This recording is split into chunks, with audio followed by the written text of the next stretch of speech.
Translated by Robert A. F. Thurman. 12. Vision of the universe of Irati and the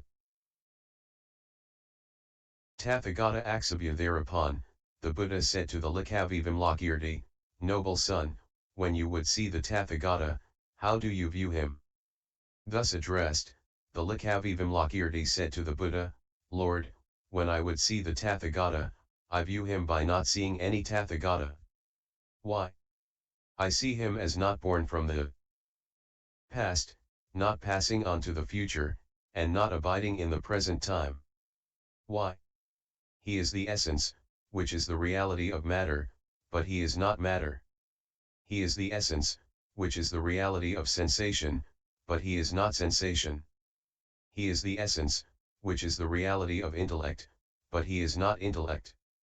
He is the essence, which is the reality of motivation, yet he is not motivation. He is the essence, which is the reality of consciousness, yet he is not consciousness. Like the element of space, he does not abide in any of the four elements. Transcending the scope of eye, ear, nose, tongue, body, and mind, he is not produced in the six sense media. He is not involved in the three worlds, is free of the three defilements, is associated with the triple liberation, is endowed with the three knowledges, and has truly attained the unattainable. The Tathágata has reached the extreme of detachment in regard to all things, yet he is not a reality limit. He abides in ultimate reality, yet there is no relationship between it and him.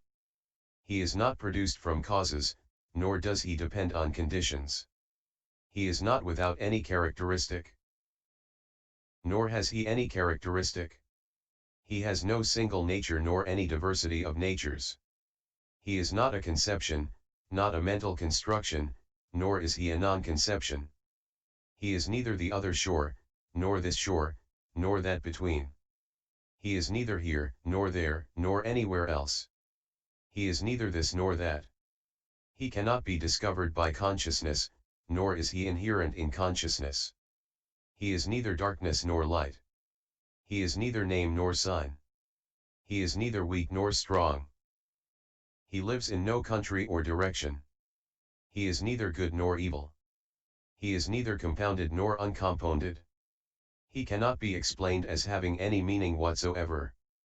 The Tathágata is neither generosity nor avarice, neither morality nor immorality, neither tolerance nor malice, neither effort nor sloth, neither concentration nor distraction, neither wisdom nor foolishness.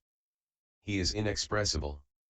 He is neither truth nor falsehood, neither escape from the world nor failure to escape from the world, neither cause of involvement in the world nor not a cause of involvement in the world. He is the cessation of all theory and all practice. He is neither a field of merit nor not a field of merit, he is neither worthy of offerings nor unworthy of offerings. He is not an object, and cannot be contacted. He is not a whole, nor a conglomeration. He surpasses all calculations. He is utterly unequaled, yet equal to the ultimate reality of things. He is matchless, especially in effort. He surpasses all measure. He does not go, does not stay, and does not pass beyond. He is neither seen, heard, distinguished, nor known. He is without any complexity, having attained the equanimity of omniscient gnosis. Equal toward all things, he does not discriminate between them. He is without reproach, without excess, without corruption, without conception, and without intellectualization. He is without activity, without birth, without occurrence, without origin, without production, and without non-production. He is without fear and without subconsciousness. Without sorrow, without joy, and without strain. No verbal teaching can express him.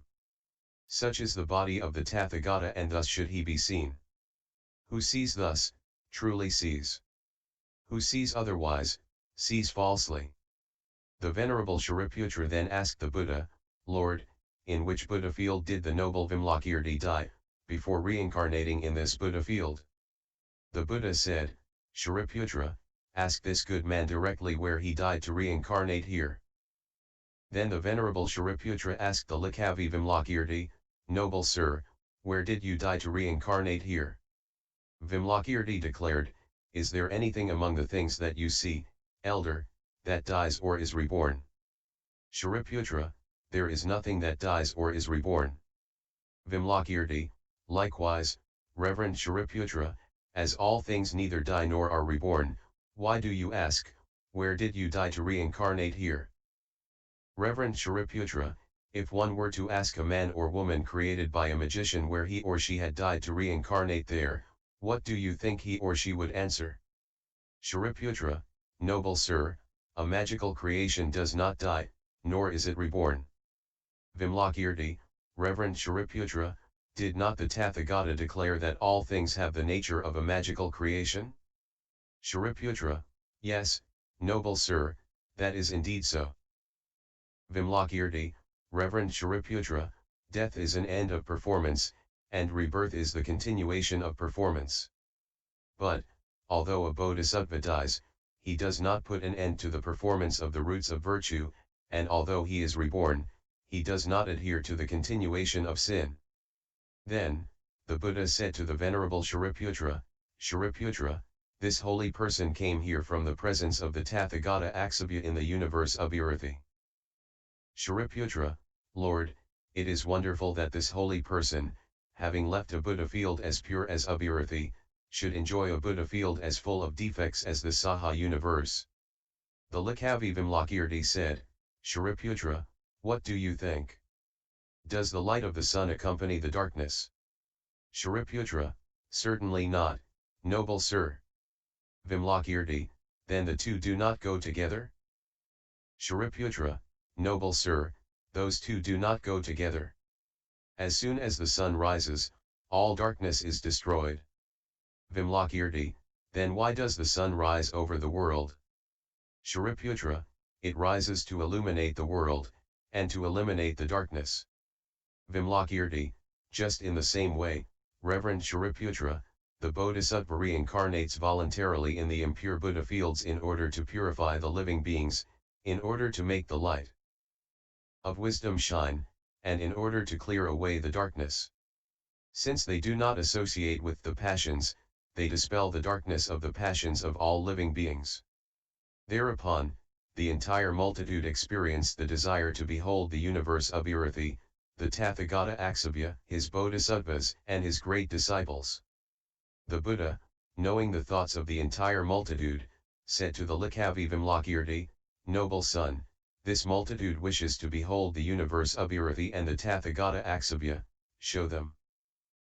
Then the Licchavi Vimalakirti thought, "Without rising from my couch, I shall pick up in my right hand the universe of Abhirati and all it contains, its hundreds of thousands of bodhisattvas, its abodes of devas, nagas, yakshas, gandharvas, and asuras, bounded by its Kakravata mountains, its rivers, lakes, fountains, streams, oceans, and other bodies of water, its Mount Sumeru and other hills and mountain ranges, its moon, its sun, and its stars, its devas, nagas, yakshas, gandharvas, and asuras themselves, its Brahma and his retinues, its villages, cities, towns, provinces, kingdoms, men, women, and houses, its bodhisattvas, its disciples, the tree of enlightenment of the Tathágata Aksobhy, and the Tathágata Aksobhy himself, seated in the middle of an assembly vast as an ocean, teaching the Dharma. Also the lotuses that accomplish the Buddha work among the living beings, the three jeweled ladders that rise from its earth to its Trayastrimsa heaven, on which ladders the gods of that heaven descend to the world to see, honor, and serve the Tathágata Aksobhy and to hear the Dharma, and on which the men of the earth climb to the Trayastrimsa heaven to visit those gods. Like a potter with his wheel, I will reduce that universe of Abhirati, with its store of innumerable virtues, from its watery base up to its Akanastha heaven, to a minute size and, carrying it gently like a garland of flowers, will bring it to the Saha universe and will show it to the multitudes. Then, the Licchavi Vimalakirti entered into a concentration, and performed a miraculous feat such that he reduced the universe of Abhirati to a minute size, and took it with his right hand, and brought it into the Saha universe. In that universe of Abhirati, the disciples, bodhisattvas, and those among gods and men who possessed the super-knowledge of the divine I all cried out, Lord, we are being carried away. Shugata, we are being carried off. Protect us, O Tathágata. But, to discipline them, the Tathágata Aksobhy said to them, you are being carried off by the Bodhisattva Vimalakirti. It is not my affair. As for the other men and gods, they had no awareness at all that they were being carried anywhere. Although the universe Abhirati had been brought into the universe Saha, the Saha universe was not increased or diminished, it was neither compressed nor obstructed. Nor was the universe Abhirati reduced internally, and both universes appeared to be the same as they had ever been. Thereupon, the Buddha Shakyamuni asked all the multitudes, friends, behold the splendors of the universe Abhirati, the Tathágata Aksobhy, the array of his Buddha field, and the splendors of these disciples and bodhisattvas. They replied, we see them, Lord. The Buddha said, those bodhisattvas who wish to embrace such a Buddha field should train themselves in all the bodhisattva practices of the Tathágata Aksobhy. While Vimalakirti, with his miraculous power, showed them thus the universe Abhirati and the Tathagatas Aksobhy, 140,000 living beings among the men and gods of the Saha universe conceived the spirit of unexcelled, perfect enlightenment, and all of them formed a prayer to be reborn in the universe Abhirati. And the Buddha prophesied that in the future all would be reborn in the universe Abhirati. And the Licchavi Vimalakirti, having thus developed all the living beings that could thereby be developed, returned the universe Abhirati exactly to its former place. The Lord then said to the Venerable Shariputra, Shariputra, did you see that universe Abhirati, and the Tathágata Aksobhy? Shariputra replied, I saw it, Lord. May all living beings come to live in a Buddha field as splendid as that. May all living beings come to have miraculous powers just like those of the noble Licchavi Vimalakirti. We have gained great benefit from having seen a holy man such as he. We have gained a great benefit from having heard such teaching of the Dharma, whether the Tathágata himself still actually exists or whether he has already attained ultimate liberation. Hence, there is no need to mention the great benefit for those who, having heard it, believe it, rely on it, embrace it, remember it, read it, and penetrate to its depth, and, having found faith in it, teach, recite, and show it to others and apply themselves to the yoga of meditation upon its teaching.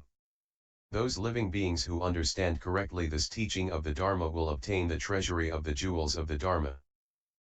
Those who study correctly this teaching of the Dharma will become the companions of the Tathágata. Those who honor and serve the adepts of this doctrine will be the true protectors of the Dharma. Those who write, teach, and worship this teaching of the Dharma will be visited by the Tathágata in their homes. Those who take pleasure in this teaching of the Dharma will embrace all merits. Those who teach it to others, whether it be no more than a single stanza of 4 lines, or a single summary phrase from this teaching of the Dharma, will be performing the great Dharma sacrifice. And those who devote to this teaching of the Dharma their tolerance, their zeal, their intelligence, their discernment, their vision, and their aspirations, thereby become subject to the prophecy of future Buddhahood. Epilogue. Antecedents and transmission of the Holy Dharma. Then Sakra, the Prince of the Gods, said to the Buddha, Lord, formerly I have heard from the Tathágata and from Manjusri, the Crown Prince of Wisdom, many hundreds of thousands of teachings of the Dharma, but I have never before heard a teaching of the Dharma as remarkable as this instruction in the entrance into the method of inconceivable transformations. Lord, those living beings who, having heard this teaching of the Dharma, accept it, remember it, read it, and understand it deeply will be, without a doubt, true vessels of the Dharma. There is no need to mention those who apply themselves to the yoga of meditation upon it. They will cut off all possibility of unhappy lives, will open their way to all fortunate lives, will always be looked after by all Buddhas, will always overcome all adversaries, and will always conquer all devils. They will practice the path of the Bodhisattvas, will take their places upon the seat of enlightenment, and will have truly entered the domain of the Tathagatas. Lord, the noble sons and daughters who will teach and practice this exposition of the Dharma will be honored and served by me and my followers.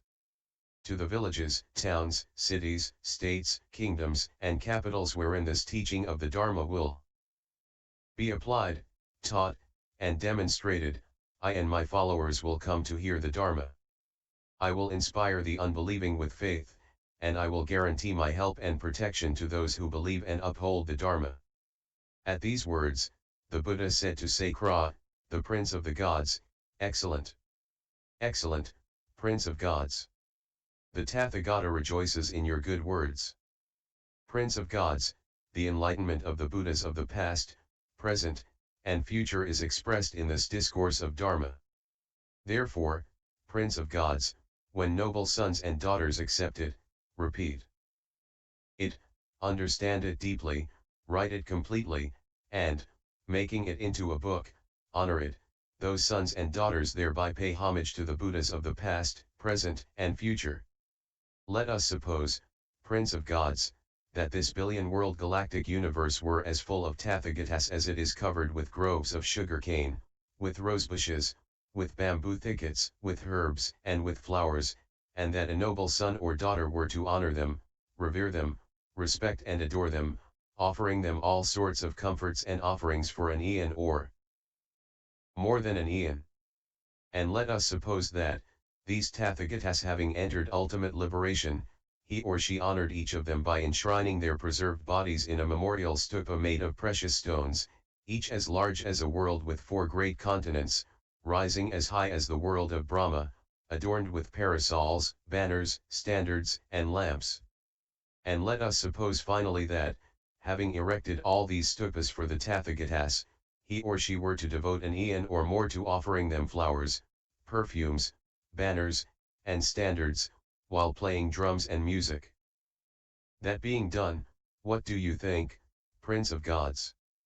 Would that noble son or daughter receive much merit as a consequence of such activities? Sakra, the Prince of Gods, replied, Many merits, Lord. Many merits, O Shugata. Were one to spend hundreds of thousands of millions of eons, it would be impossible to measure the limit of the mass of merits that noble son or daughter would thereby gather. The Buddha said, Have faith, Prince of Gods, and understand this, whoever accepts this